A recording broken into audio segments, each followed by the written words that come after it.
श्री शिवाय नमस्तुभ्यम। सोमवती अमावस्या के दिन पीपल पूजा कैसे करनी है और गुरुजी द्वारा बताया गया उपाय कैसे करना है, ध्यान से सुनिएगा।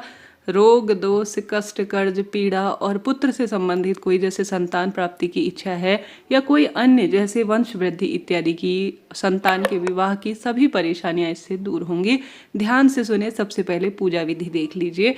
आप सभी के लिए बहुत विशेष जानकारी है, अंत तक बने रहिएगा। उपाय भी ध्यान से सुनते हुए जाइएगा। सबसे पहले आप चले जाएं पीपल पेड़ के नीचे। जितनी जल्दी संभव हो, गर्मी चरम सीमा पर है, तबीयत खराब होने का डर है, तो जल्दी से जल्दी पूजा कर लीजिएगा। कहने का अर्थ है निरंतर श्री शिवाय नमस्तुभ्यम पिपलेश्वर महादेव की जय कहते हुए एक तांबे का, स्टील का, पीतल का, जो भी आपके पास जल का लोटा है घर से ही भर कर ले जाइएगा। भगवान का नाम जाप करते हुए लाल या पीले रंग के कपड़ों का चयन करें। इसी दिन वट सावित्री व्रत भी है। पूजा विधि आ चुकी है, कमेंट्स में पिन है और नियम भी दिए गए हैं, सभी उसमें देखिएगा। अब आप सभी इस जल के लोटे में कच्चा दूध, काला तिल जरूर मिला दीजिएगा। हल्दी भी मिलाते हैं तो सौभाग्य की वस्तु है हल्दी।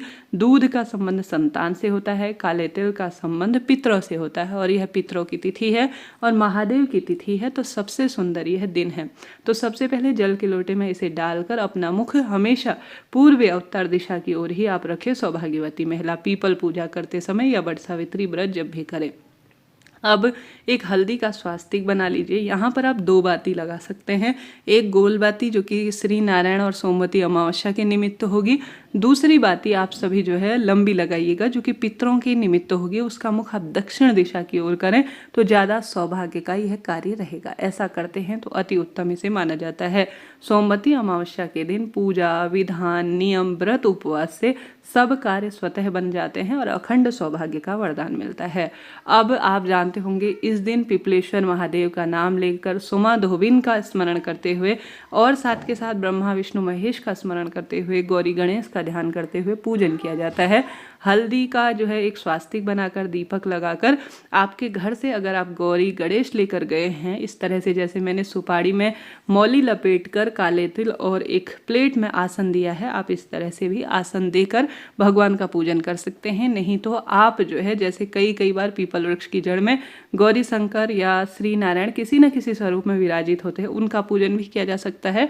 या साधारण सरल तरीके से आप जो पीपल का पेड़ है उसमें आवश्यक रूप से आप स्वास्तिक बना सकते हैं, छापे बना सकते हैं।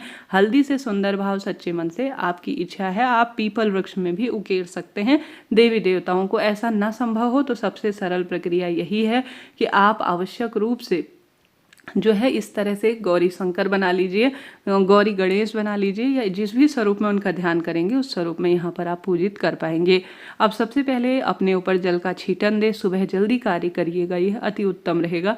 जो हमने सुपारी से गौरी गणेश बनाए हैं उन पर रोली, चंदन, मौली, अक्षत समर्पित करेंगे। वस्त्र रूपी कलावा, पुष्प इत्यादि, काले तिल वगैरह सभी चीज़ें समर्पित करेंगे। उसके बाद एक स्वास्तिक बना लेंगे पीपल पेड़ में, क्योंकि आज सोमवती अमावस्या है। पीपल पूजने का सबसे अधिक महत्व है और पीपल वृक्ष में सभी पितृ देवता से लेकर सभी देवता वास करते हैं। तो स्वास्तिक जो बनाया है उसके ऊपर पीपल देवता का ध्यान, स्मरण, सभी देवी देवताओं का स्मरण श्री शिवाय नमस्तुभ्यम कहते हुए रोली, चंदन, मौली पीपल वृक्ष की जड़ में समर्पित करेंगे। चाहे तो आप स्वास्तिक न बनाकर टिक्की भी लगा सकते हैं, जैसे चंदन की, लाल या पीले रंग की कोई भी जो है टिक्की लगा सकते हैं। कहने का अर्थ है वह भी कर सकते हैं। तो यह कर लीजिएगा।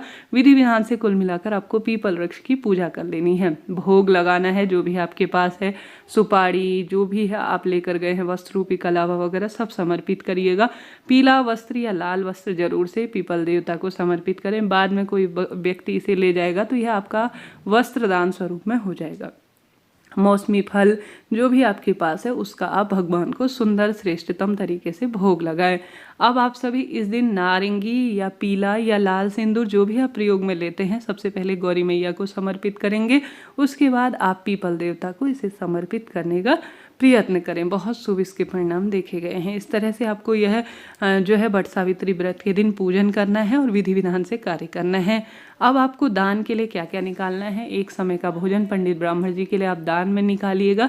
साथ ही इस दिन सुहाग की सामग्री दान करने का विधान है। कम ज़्यादा जितना भी आपसे संभव हो आप दान के लिए सामग्री जरूर निकालिएगा, जिसमें चूड़ी, मेहंदी, महावर, बिंदी, बिछिया, ज़्यादा नहीं तो थोड़ा सा ही सही। पीपल देवता, गौरी मैया को समर्पित करने के बाद इसे या तो पंडिताइन को या आप सभी किसी गरीब जरूरतमंद व्यक्ति को दान दे सकते हैं। 151, 11, 21 जितने भी रुपए हैं दक्षिणा है नारियल के साथ आप जो है सोमवती अमावस्या के निमित्त दान के लिए भेज देते हैं तो भी इसे अति उत्तम माना जाता है। इस तरह से आप यह पूजन करें। साथ के साथ आप सभी को आवश्यक रूप से एक उपाय जो कि गुरुजी द्वारा बताया गया है और सर्वश्रेष्ठ है, उसे कैसे करना है ध्यान से सुनिए। सबसे पहले आप यहाँ पर अपना पूजन संपूर्ण श्रेष्ठ तरीके से कर लेंगे, यज्ञ पवित्र वगैरह सारी चीज़ें समर्पित कर लेंगे, तो आपको दाहिने हाथ से परिक्रमा लगानी है कच्चा सूत लेकर। पीपल वृक्ष की 108 परिक्रमा आप लगाइए। पीपल पेड़ को जरूर से इस दिन आप सभी को कोशिश करनी है कि आप जो है यज्ञोपवीत अर्थात जनेऊ जरूर चढ़ाएं। दाहिने हाथ से शुरू करते हुए आप इसमें हल्दी लगाकर 108 परिक्रमा, या 108 ना लगा पाए तो 7 या 11, 21 परिक्रमा जरूर लगाए पीपल पेड़ की। ठीक है जी। इस दिन अगर जो महिला पुरुष पीपल सींचते हैं, जल चढ़ाते हैं, दीप लगाते हैं, परिक्रमा करते हैं, उनका सौभाग्य जागता है। अब गुरुजी द्वारा बताया गया जो उपाय है उसे सुनिएगा।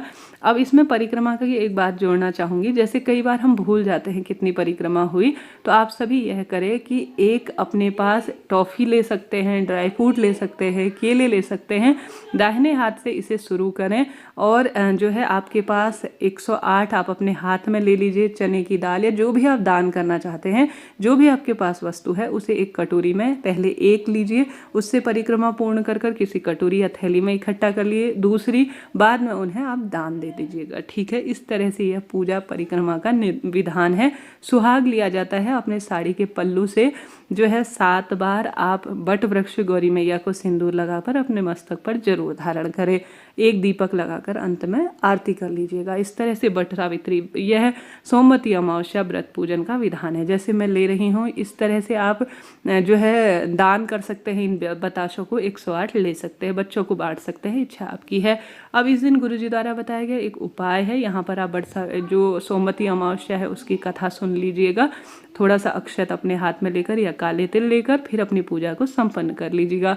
अब इस दिन एक गुरुजी द्वारा बताया गया उपाय है जिसमें गुरुजी कहते हैं एक जल का लोटा अपने घर के मटके से लीजिए, उसमें पीला चंदन, काली मिर्च पीस कर डाल दीजिए, 7 बेलपत्र आप डाल दीजिए और 7 अलग अलग पेड़ की पत्ती डाल दीजिए। ठीक है।